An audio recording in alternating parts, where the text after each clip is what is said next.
네, 오늘 이 시간은 출애굽기 강의 7번째 시간입니다. 우리 지난주에 이어서 계속해서 모세를 부르신 하나님과 우리 호렙산 언약에 대해서 좀 살펴보겠습니다. 특별히 이제 호렙산 언약이라고 하는 이유는 아직 이때가 이제 모세가 하나님에게 율법을 받을 때가 아니라 하나님께서 너를 보내고 지금 보내고 그들을 다시 이 산으로 불러주시겠다라고 하시는 약속이에요. 그래서 이 호렙산이라고도 하고 시내산이라고 하는 이곳에 대해서 이제 하나님께서 어떤 의미를 우리에게 주셨는지 우리가 오늘 살펴보기를 원합니다. 자, 그래서 이 호렙산에 대한 부분을 우리가 지난주에도 살펴봤고 오늘 좀 살펴볼 거고요. 거기에서 또한 이제 이 이집트 탈출하는 이 경로에 대해서도 오늘 간단하게 볼 겁니다. 그래서 이제 이 부분은 앞으로도 저희들이 계속해서 이제 이집트 탈출할 때 한 번 더 할 건데요. 그때는 좀 더 이제 구체적으로 하고 오늘은 대략적인 것만 한번 보도록 하겠습니다. 오늘 말씀을 보시면 출애굽기 3장 2절에서 6절까지 말씀입니다. 우리 한 절씩 교독해 볼까요? 제가 먼저 4절 읽겠습니다. 자, 그가 보려고 옆으로 가는 것을 주께서 보시고 하나님께서 떨기나무 가운데서 그를 불러 이르시되 모세야 모세야 하시니 그가 이르되 내가 여기 있나이다 하거늘 그분께서 이르시되 여기로 가까이 오지 말라 내가 선 곳은 거룩한 땅이니 내 발에서 신을 벗으라 하시고 우리 함께 6절 읽겠습니다. 또 이르시되 나는 내 아버지의 하나님 곧 아브라함의 하나님 이삭의 하나님 야곱의 하나님이니라 하시니라. 모세가 하나님 뵙기를 두려워하였으므로 자기 얼굴을 숨기니라. 아멘. 오늘 이제 하나님께서요 아주 귀중한 말씀을 주시는 거예요. 나는 아브라함의 하나님, 이삭의 하나님, 야곱의 하나님이다. 자, 여러분 이게 무슨 뜻일까요? 아브라함의 하나님, 이삭의 하나님, 야곱의 하나님. 변치 않고 하나님께서 내가 약속한 것을 성취해 주신다라는 임마누엘의 약속이에요. 사실 지금 이 출애굽기 3장에서 가장 핵심적인 것은 하나님께서 아브라함에게도 함께 하셨고 이삭과도 함께 하셨고 야곱과도 함께 하신 그 하나님께서 오늘 누구를 부르시는 거예요? 모세를 부르는 거예요. 그러니까 모세에게 내가 아브라함처럼 이삭처럼 야곱처럼 너와 함께 있을 것이다. 이걸 약속해 주시는 거예요. 나중에 이제 시편에 가니까 예수님이 이거를 무엇까지 확장시켜 주시냐면 이것이 바로 부활의 하나님, 모든 것을 살아계신 하나님, 죽은 자의 하나님이 아니라 산 자의 하나님이라고 예수님이 이걸 또 해석을 해주시는 부분이 있어요. 그래서 지금 모세가요, 이 호렙산에서 하나님을 만나는 것, 지금 살아계신 하나님, 아브라함과 이삭과 야곱의 그 하나님이 바로 모세의 하나님이 되어주시는, 언제나 함께 하시는 임마누엘의 하나님이라는 것을 지금 오늘 보여주고 계십니다. 그래서 여러분 이 호렙산의 이 언약이라는 것이 결국은 임마누엘의 하나님의 이 상징이에요. 그렇다면 여러분 이 호렙산이 상징하는 게 그럼 과연 뭔가요? 바로 이 호렙산이 임마누엘의 하나님, 하나님의 임재입니다. 그러니까 여러분 이제 우리가 이 뒤에 보겠지만 호렙산이 원래부터 거룩한 산이 아니에요. 그렇죠? 원래부터 거룩하지 않았는데 하나님이 임재하심으로 하나님의 산이 되는 거예요. 그래서 오늘 이제 그러한 부분들을 좀 살펴보면서 그래서 이 지난주에도 마찬가지고 이 호렙산의 위치가 굉장히 중요한 겁니다. 그래서 우리 지난주에 보니까 호렙산이 어디 있다고요? 호렙산과 이 시내산이 어디에 있다고 성경에 나와 있죠? 바로 아라비아에 있다. 성경에서 지금 증명을 하고 계시고 또한 이 지금 우리가 알고 있는 이 어떤 뭐 기독교 서적이나 아니면 이런 유튜브 이런 데 가서 보면 우리가 알고 있는 이 시나이 반도라고 하는 있는 그곳에 있는 그 시내산, 이거는 우리가 지난주에 보니까 뭐였어요? 이 가톨릭에서 급조한 장소였던 거예요.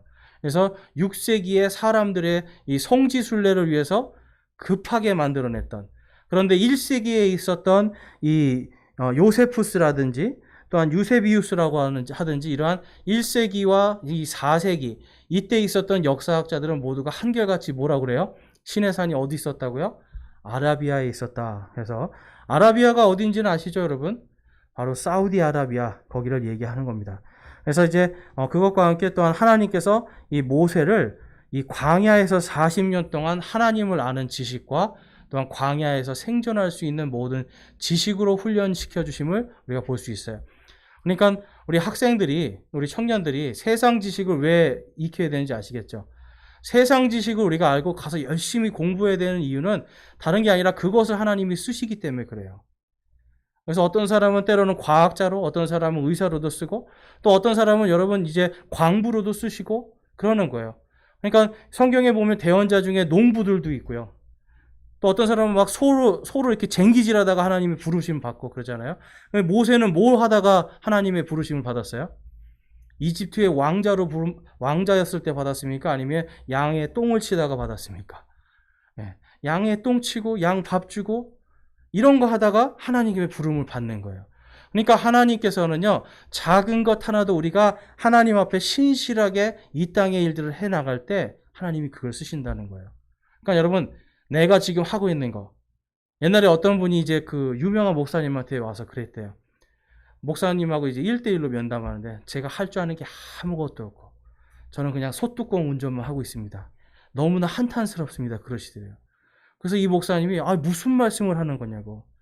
그 손을 통해서 귀한 자녀들이 자라고 그 손을 통해서 이 땅에 훌륭한 일꾼이 지금 밖에 나가서 일을 하도록 도와주는 손인데 얼마나 귀한 손이냐고.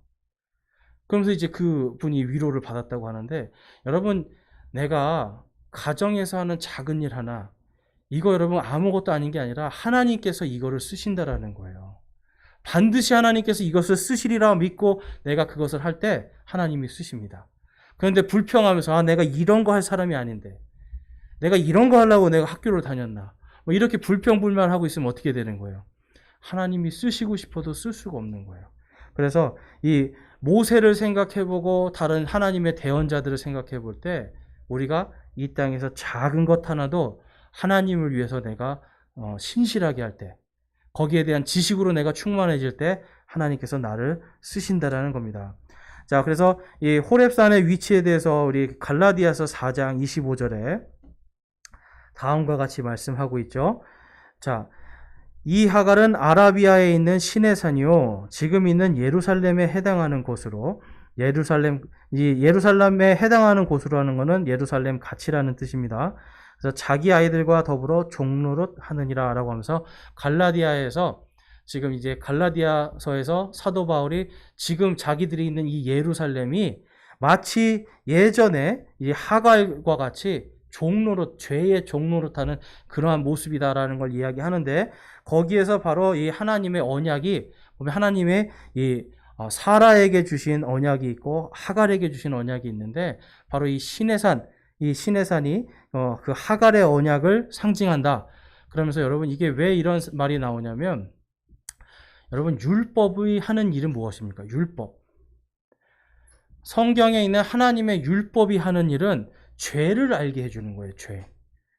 그러니까 율법적인 사람이 되면 죄에 대해서 자꾸 생각을 하고 뭐에 되면 죄의 종이 되기 시작해요. 왜냐하면 율법을 알면 죄는 아는데 죄가 해결이 안 되잖아요. 그런데 우리가 죄를 알고 예수 그리스도의 은혜를 알면 어떻게 될까요? 죄에서 자유케 되는 거예요. 우리 찬양하잖아요. 죄에서 자유함 얻게 하면 보혈의 능력. 찬양하잖아요. 그러니까 율법을 통해서 우리가 죄를 알고 그 다음에 반드시 깨달아야 되는 게 뭐냐면 하나님의 은혜의 언약입니다. 그래서 지금 이 사도 바울은 그거에 대해서 이야기하면서 은혜의 언약은 바로 예수 그리스도시요, 그 다음에 아라비아 산에 있는 그 시내산에서 받은 그 율법, 이것은 예수님 이 죄를 깨닫게 해주는 것이다 라고 하면서 이렇게 이야기를 하고 있는 거예요.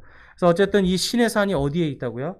아라비아에 있다. 그래서 지난주에 이제 이 사진을 제가 봤는데, 지금도 그렇고 옛날도 그렇고 계속해서 우리가 예전에 알고 있었던 시내산은 이집트 땅입니다.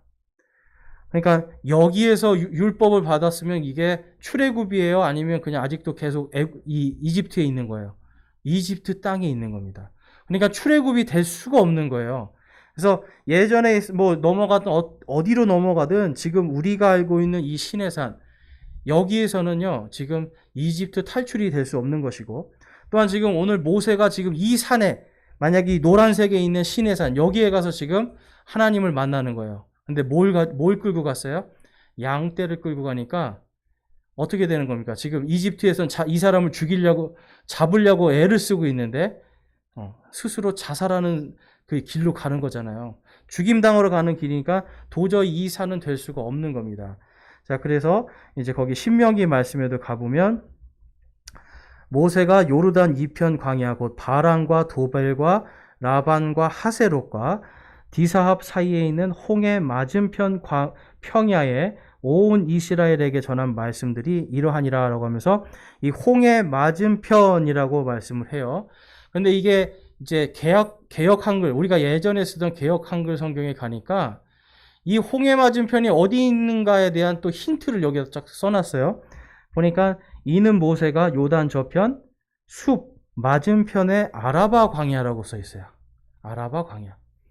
저는 이 숲이 옛날에는 그냥 그 숲인 줄 알았어요. 풀이 우거져 있는 숲. 근데 나중에 공부하다 보니까 이게 그 숲이라는 게 그냥 영어의 숲이고요. 이게 히브리어로 가면은 얌숲이라는 곳입니다. 이게 지금의 아카바만을 이야기하는 거예요. 아카바. 그러니까 어디냐면요. 지금 이 호렙이라고 하는 이 미디안, 여기 사진에 보면 미디안이라고 있죠. 바로 여기서 바라보고 있는 홍해 바다가 바로 얌숲입니다. 얌숲.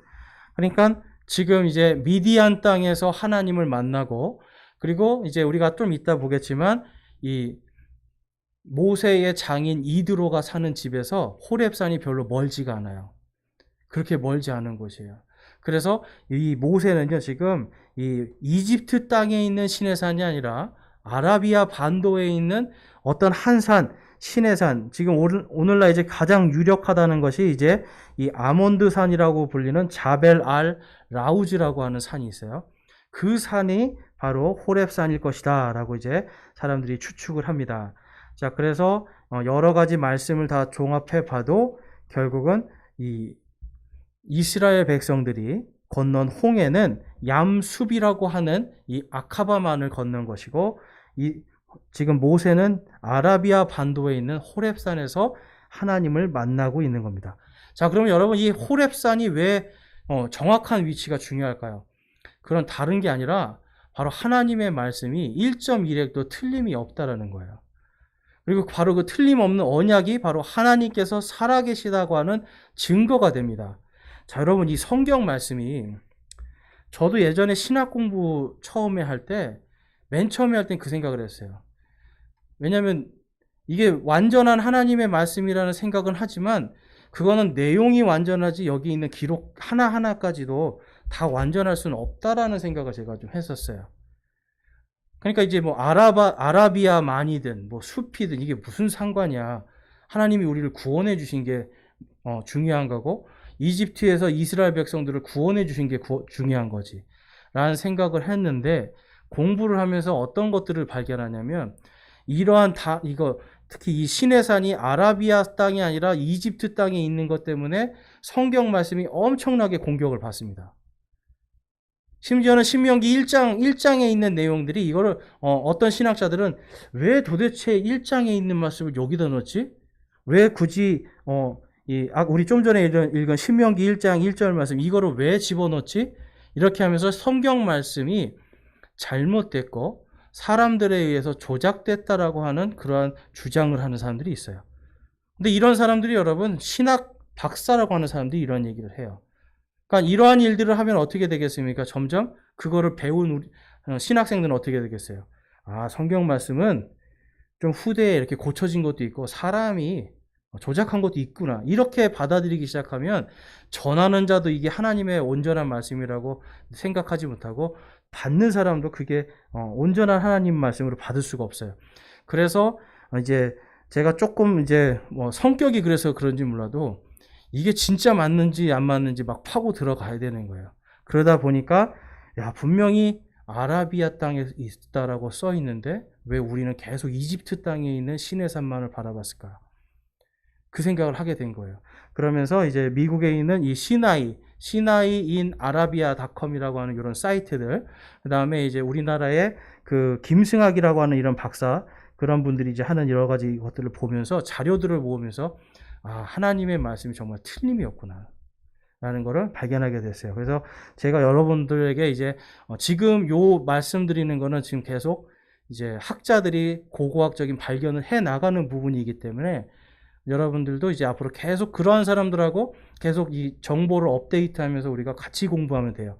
그래서 여러분들이 이제 이게 도대체 무슨 소린가 하시는 분도 있겠지만, 여러분들이 그냥 성경 말씀에 아라비아라고 했고 분명히 아라비아 땅에 그러한 유물들이 있고 하는 증거들이 있으니까 한번 우리 깊이 연구해보자 하는 이런 마음으로 여러분들이 보시면 좋을 것 같아요. 그래서 이제 아라비아 산의 위치가 그래서 중요한 겁니다. 출애굽기 3장 12절에 가보니까 우리 함께 읽어볼게요. 왜 이 호렙산의 위치가 중요한지 함께 보겠습니다. 그분께서 이르시되 내가 반드시 너와 함께하리라. 내가 백성을 이집트에서 데리고 나간 뒤에 너희가 이 산에서 하나님을 섬기리니 이것이 곧 내가 너를 보낸 증표가 되리라. 아멘. 여러분, 뭐예요? 호렙산이 뭐가 되는 거예요? 하나님의 구원의 증표입니다. 그리고 하나님이 내가 너와 함께 하겠다고 약속하시잖아요. 임마누엘의 하나님의 증표가 되는 거예요.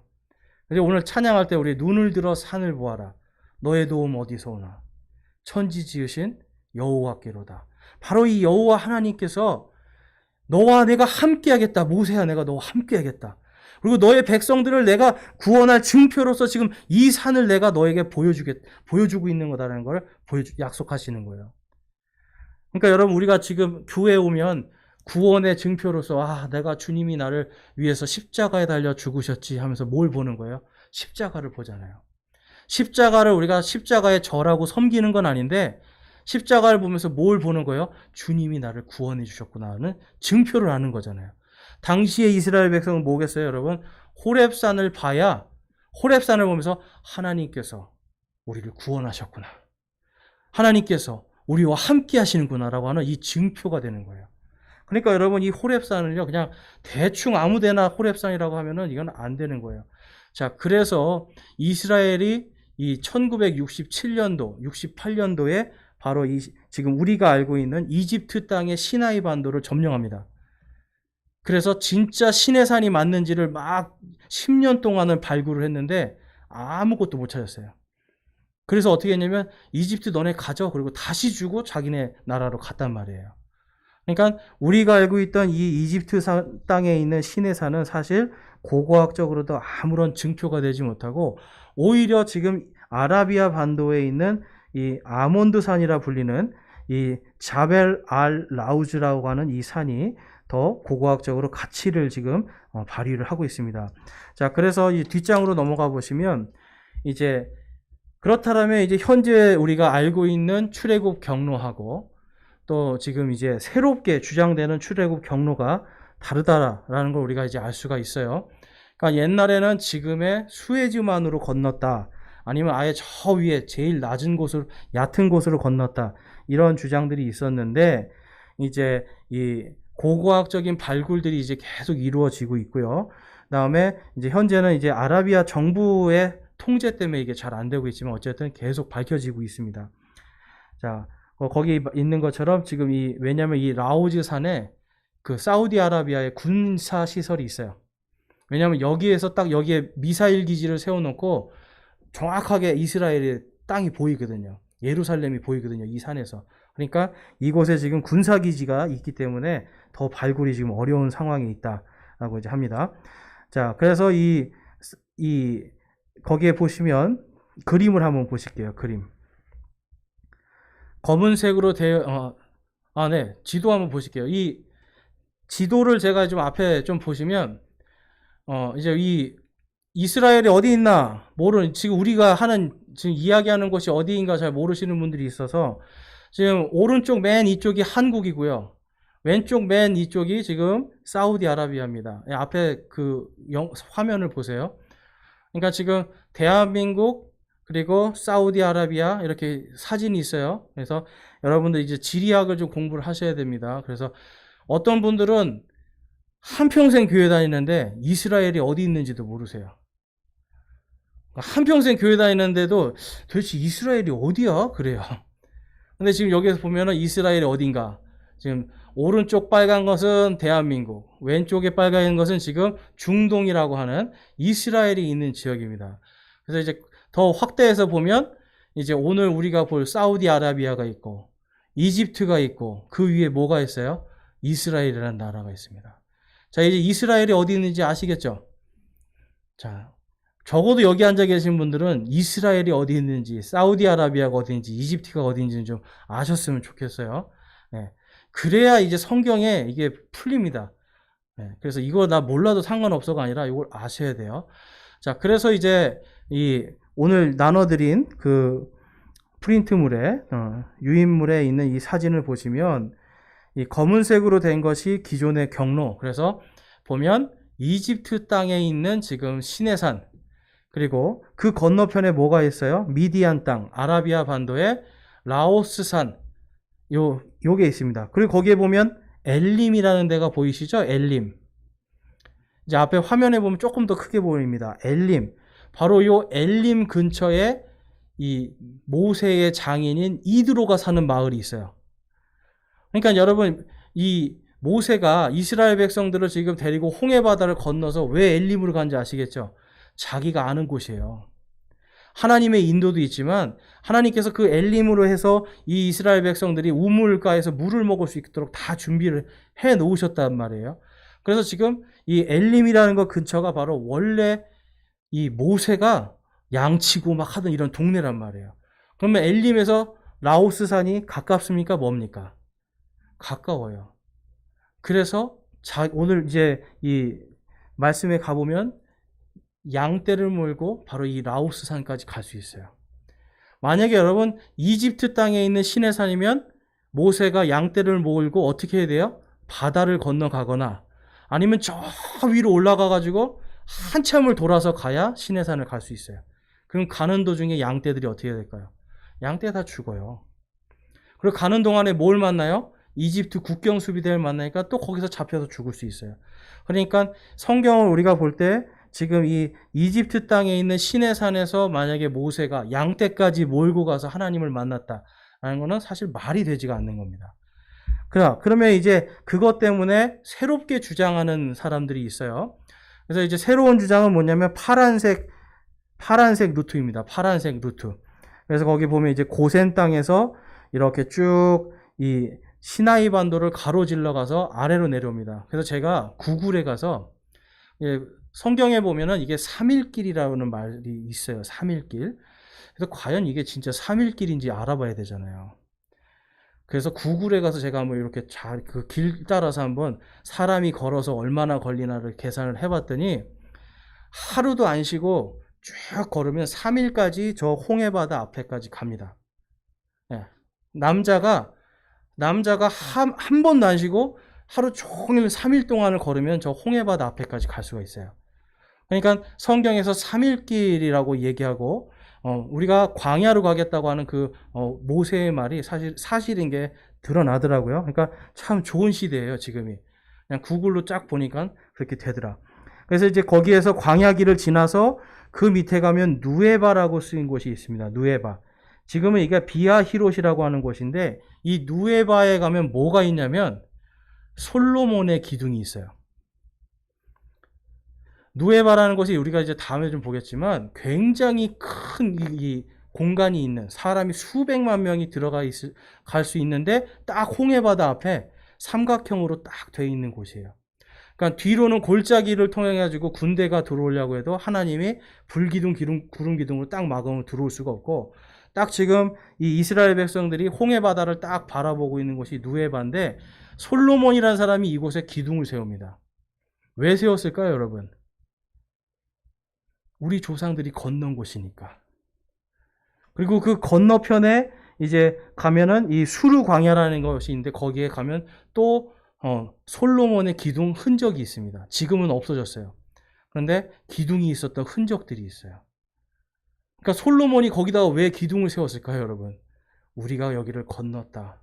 우리 조상들이 건넜다라는 것을 기념하기 위해서 그렇게 만들어 놨습니다. 자, 그래서 이 라오스산이 무엇이냐?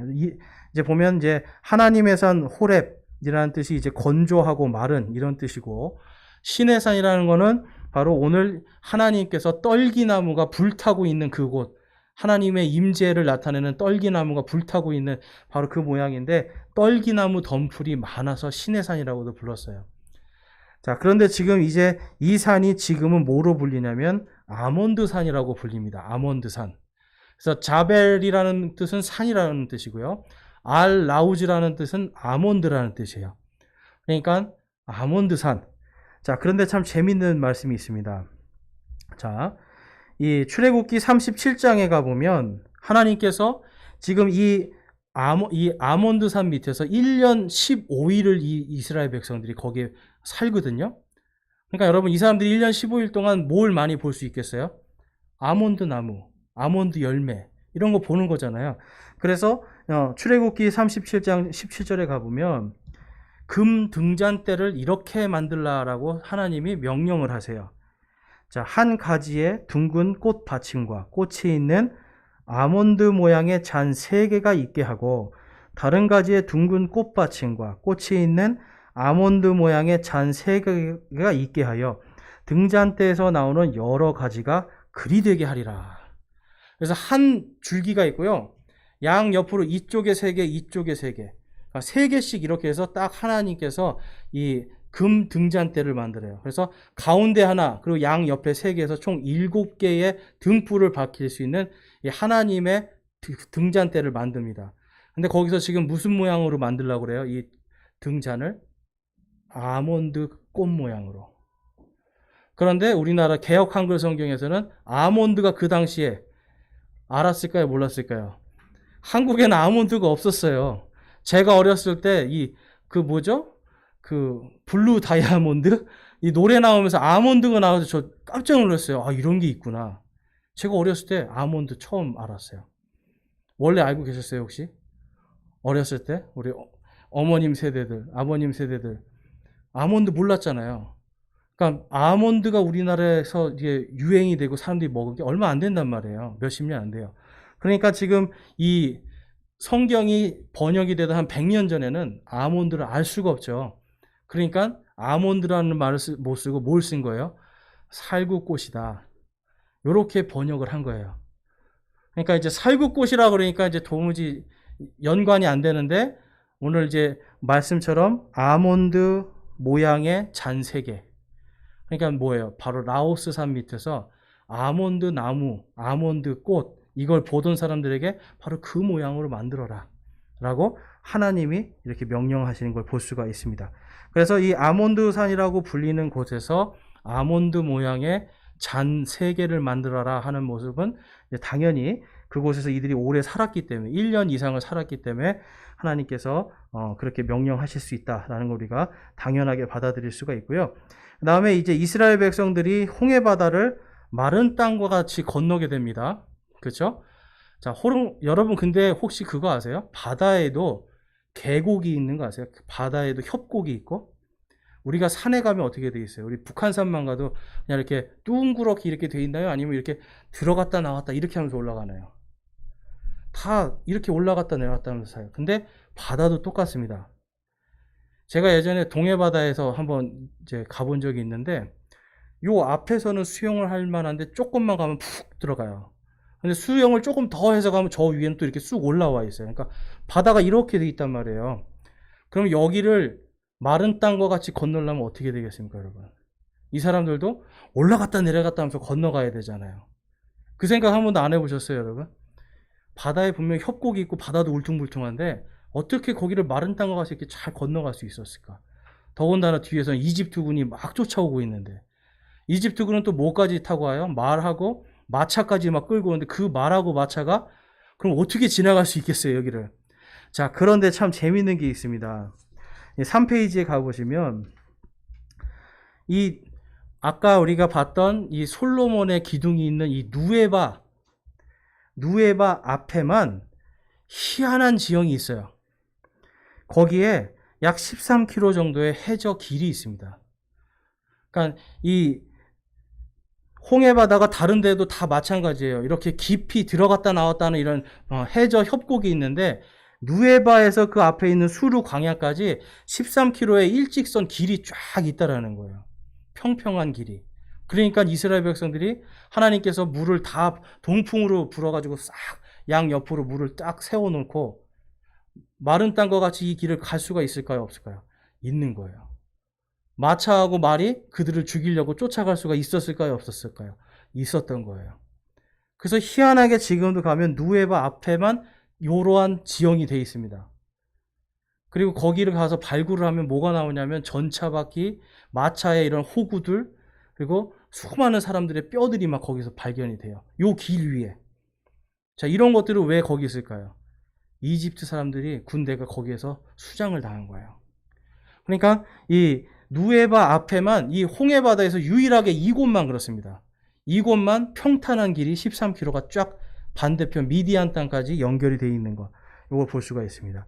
자, 그래서 출애굽기 14장에 가보니까 이런 말씀이 있죠. 14장 21절 23절에 모세가 바다 위로 자기 손을 내밀매 주께서 강한 동풍으로 밤새도록 바다를 뒤로 물러가게 하시고 바다를 마른 땅이 되게 하시며 물들을 나누시니 이스라엘 자손이 바다 한가운데로 들어가 마른 땅 위로 갔고 물들은 그들의 오른쪽과 왼쪽으로 그들을 위해 벽이 되었더라.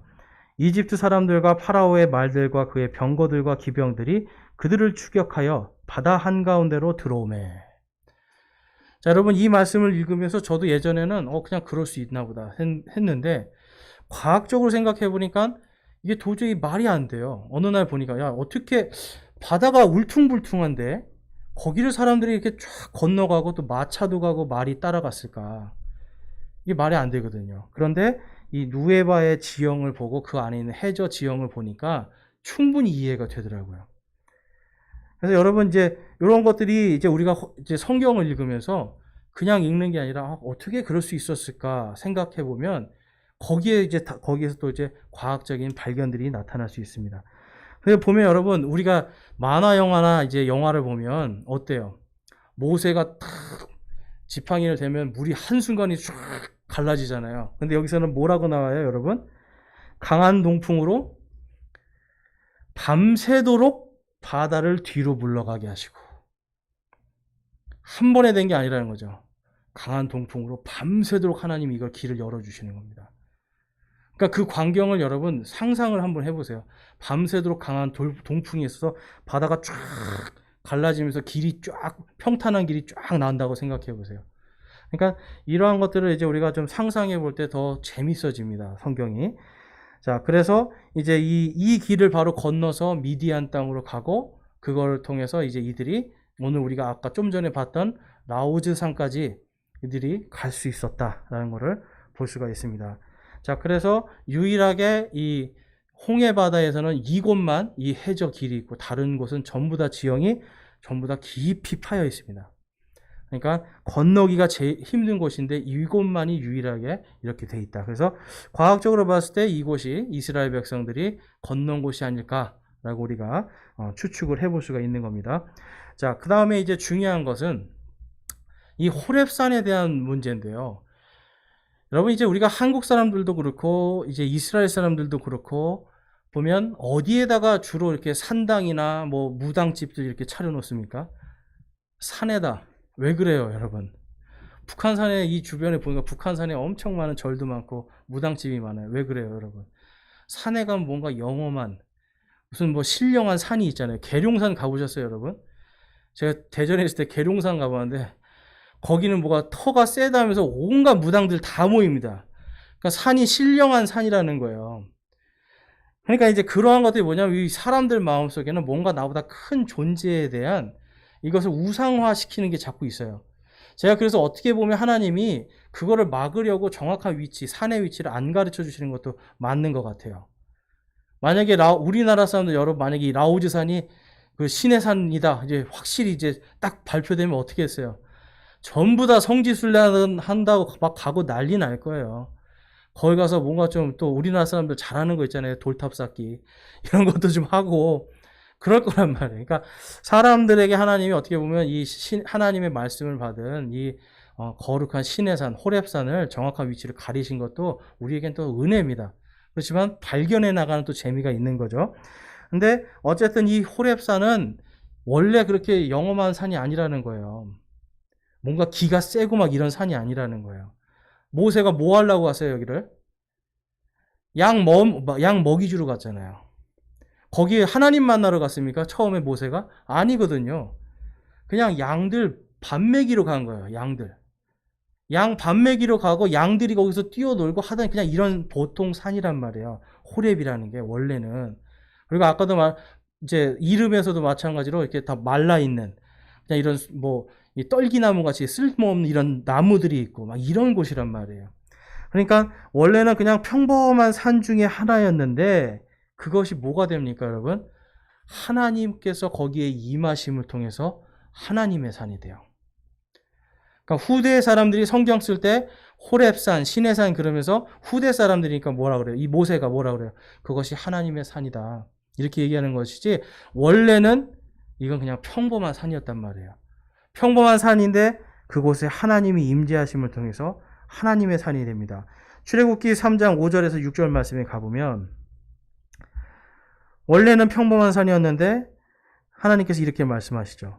그분께서 이르시되 여기로 가까이 오지 말라. 내가 선 곳은 거룩한 땅이니 내 발에서 신을 벗으라 하시고 또 이르시되 나는 내 아버지의 하나님 곧 아브라함의 하나님 이삭의 하나님 야곱의 하나님이니라 하시니라.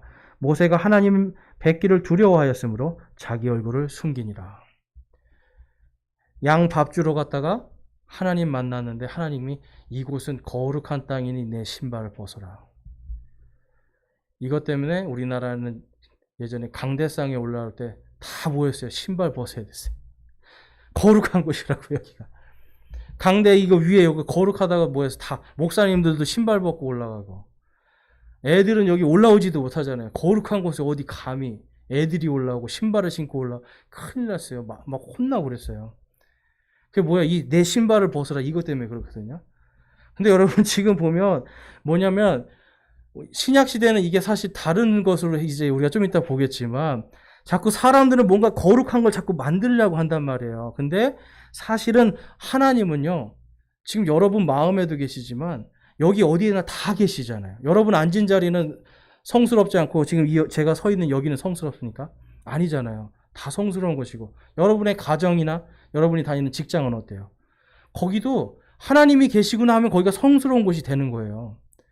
그러니까 우리가 자꾸 뭔가를 성스럽게 만들고 자꾸 뭔가를 우상화 자꾸 만드는 사람의 성품이 있다란 말이에요. 사람 안에 악이 있어요.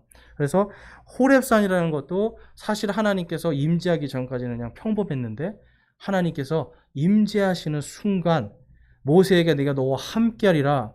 내가 너를 이 산을 증표로 구원의 증표로 주리라 하시는 순간부터 거룩해지는 겁니다. 그래서 여러분 하나님의 임재에 대한 부분을 우리가 알아야 되는데 자 그럼 고린도전서 3장 16절 가보실게요. 고린도전서 3장 16절 이제는 신약 시대는 이제 이렇게 변하는 겁니다. 우리 한 목소리로 읽어보겠습니다. 시작. 너희가 하나님의 성전인 것과 하나님의 영께서 너희 안에 거하시는 것을 너희가 알지 못하느냐. 아멘. 저와 여러분 안에 지금 성령님께서 계시는 거예요. 여러분들이 집에서 김치찌개를 끓일 때 성령님이 잠깐 나가십니까? 여러분들이 계란 후라이를 막 부치고 있을 때 성령님 잠깐 밖에서 쉬고 계시는 거예요? 아니에요. 여러분 안에 지금 계시는 거예요. 내가 성전이란 말이에요. 신의 산만 성전이고 이 앞에 있는 강대 여기만 거룩한 곳이 아니라 이제는 예수 그리스도를 믿는 모든 사람에게 성령님이 임해서 이제 여러분이 김치찌개를 끓이든 된장찌개를 끓이든 그 안에 누가 지금 같이 계시는 거예요? 성령님께서 같이 계시는 것이고 그것이 바로 지금 성스러운 일이란 말이에요. 하나님의 일이라는 게 여러분 다른 게 아니에요. 내가 성전이라는 걸 깨닫고 내가 지금 하나님과 함께 있다는 걸 깨닫는 순간 그게 하나님의 일이에요. 그러니까 여러분 우리가 이 작은 거 하나에도 신실해야 된다는 겁니다. 자, 그래서 로마서 8장에 가보니까 이렇게 말씀하시죠. 너희는 다시 두려움에 이르는 속박의 영을 받지 아니하고 우리 함께 읽겠습니다. 양자 삼으시는 영을 받았느니라. 그분을 힘입어 우리가 아바 아버지하고 부르짖느니라. 성령께서 친히 우리의 영과 더불어 우리가 하나님의 자녀인 것을 증언하시나니. 아멘. 구원받은 모든 자를 성령님께서 자녀라고 하나님의 아들들이라고 증언을 해주시는 거예요. 그러니까 여러분이 지금 내가 이 세상에서 무슨 나의 모습을 보고 막 실망하거나 좌절할 필요가 없어요. 내 안에서 지금 성령님은 계속 뭐라고 그러시는 거예요? 하나님의 자녀다. 하나님의 상속받아 하나님의 백성들이다. 계속해서 거룩한 자다. 성스러운 자들이라고 말씀을 하고 있어요. 그런데 내가 인정을 안 해요, 사실. 여러분, 성경은 내가 성령님 때문에 거룩해졌다라고 말씀하는데 내가 인정을 안 하는 거예요. 어떻게 보면 하나님의 말씀을 내가 스스로 대적을 하고 있는 겁니다. 여러분, 우리 안에 지금 성령님께서 우리의 영과 더불어 우리가 하나님의 자녀인 것을 증언하심을 믿으십니까? 저와 여러분이 지금 하나님의 성전이에요. 우리가 하는 모든 게 하나님의 일들입니다. 자, 그래서 그러한 사람들에게 뭘 말씀하시냐면 에베소서 4장 29절에서 32절에 거창한 거 말씀하시는 게 아니에요. 뭘 말씀해요? 자, 29절 말씀을 한번 같이 읽어보겠습니다. 부패한 대화는 결코 너희 입 밖으로 내지 말고 오직 덕을 세우는 데 쓸 좋은 것만을 말하며 그것이 듣는 자들에게 은혜를 끼치게 하라. 아멘. 하나님께서 우리에게 원하시는 것 거창한 하나님의 일이 아니죠. 뭡니까, 여러분? 부패한 대화를 하지 말아라. 다른 사람이 들을 때에 이 사람을 통해서 저 사람의 입술은 정말 하나님의 입술 같구나. 부패한 대화가 아니라 하나님께서 해주시는 말씀 같고 하나님을 믿는 자로서 합당한 말이구나. 이러한 평가를 받을 수 있도록 우리가 노력하라는 겁니다. 그러니까 혀를 지키는 게 제일 중요하다는 거죠. 그렇게 했을 때 우리가 만약에 그거를 못했을 때 30절에 뭐라고 그래요? 하나님의 거룩한 영을 슬프게 하지 말라. 그분으로 말미암아 너희가 구속의 날까지 봉인되었느니라. 31절 32절 같이 읽어보겠습니다. 너희는 모든 악독과 진노와 분노와 소리 지르는 것과 비방하는 것을 모든 악의와 함께 버리고 서로 친절히 대하며 상냥한 마음을 품고 서로 용서하기를 하나님께서 그리스도로 인하여 너희를 용서하신 것 같이 하라. 아멘. 제일 힘든 거 지금 요구하시죠? 제일 힘든 거. 우리 입술에 모든 악독들, 분노, 소리 지르는 거, 그리고 모든 악의, 비방하는 것들, 이런 거 다 버리라는 겁니다.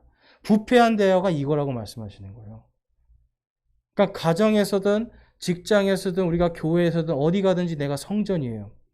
하나님의 영이 지금 나와 함께 계시고 내가 거룩한 성전이에요. 하나님이 지금 임재하고 계시단 말이에요. 그런데 입에서 자꾸만 뭐가 나오는 거예요? 부패한 말이 자꾸 나와요. 그럼 여러분 그게 진정한 하나님의 임재겠습니까? 내 안에 뭐가 차 있는 거예요? 성령님이 아니라 뭐가 차 있는 겁니까? 악독과 불의와 모든 이러한 하나님의 거룩한 영을 슬프게 하는 것들로 가득 차 있다란 말이에요. 그러니까 여러분 우리가 화내고 분노하고 소리 지르고 싶을 때 어떻게 해야 돼요? 내가 성전이라는 걸 깨달아야 돼요. 너희가 성전인 걸 알지 못하느냐라고 지금 고린도 교회에게 사도 바울이 얘기하잖아요. 너희 안에 성령님께서 계시고 너희가 성전인 걸 알지 못하느냐. 얼마나 답답한 얘기예요. 얼마나 답답하면 이렇게 얘기를 하겠어요. 여러분 지금 하나님이 우리에게 똑같이 하시는 말이에요. 우리는요 그냥 누가 봐도 평범한 사람들이고 아무것도 아니에요. 그런데 우리 안에 예수 그리스도의 성령께서 오심을 통해서 이제 내가 거룩해지고 내가 하나님의 성전이 됐단 말이에요. 그러니까 성전으로서 하나님의 거룩한 영을 슬프게 하는 부패한 대화들을 우리는 끊어내야 되는 겁니다. 하나님은 지금 거창한 거 하라는 게 아니죠. 바로 부패한 대화들을 끊어내고 덕을 세우는 데 쓸 좋은 것들을 말하고 그것이 듣는 자들에게 은혜를 끼치게 하는 것. 이것을 통해서 하나님께 영광 돌리라는 겁니다. 여러분 이것을 우리가 실천했으면 좋겠습니다. 모세도 그냥 평범한 사람이었고요. 모세가 갔던 호렙산도 평범한 곳이었는데 그 안에 하나님이 임재하심을 통해서 특별한 하나님의 대언자가 되고 특별한 산이 되었습니다.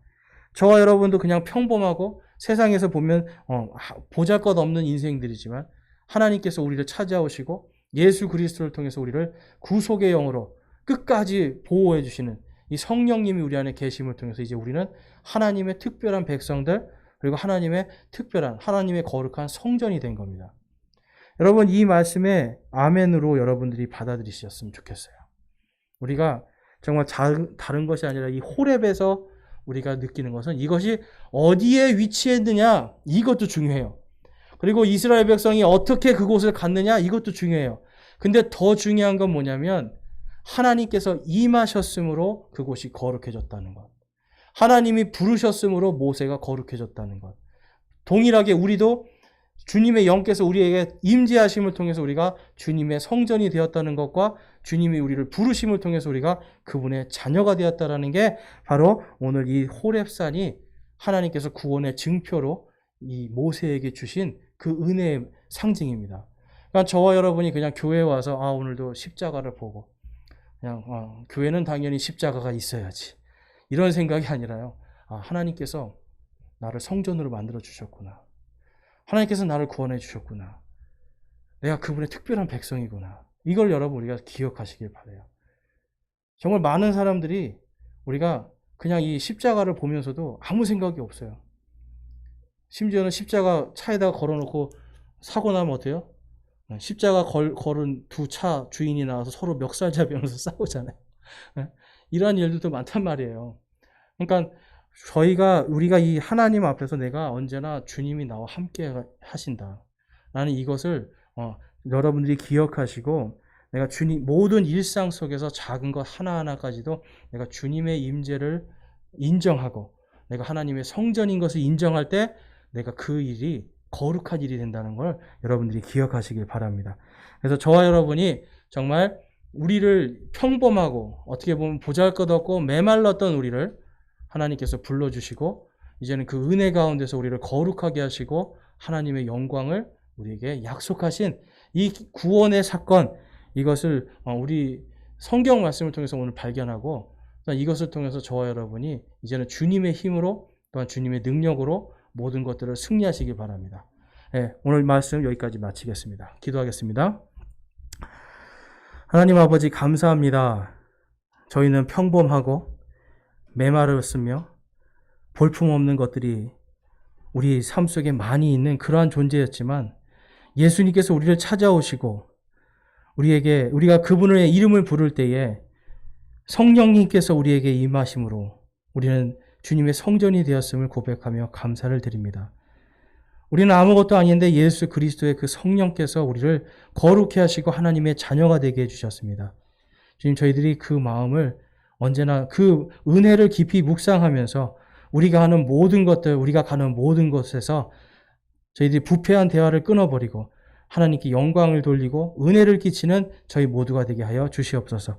주께서 함께 하시고 지켜주시는 모든 은혜와 사랑에 감사드립니다. 우리 주 예수 그리스도의 이름으로 기도드렸사옵나이다. 아멘.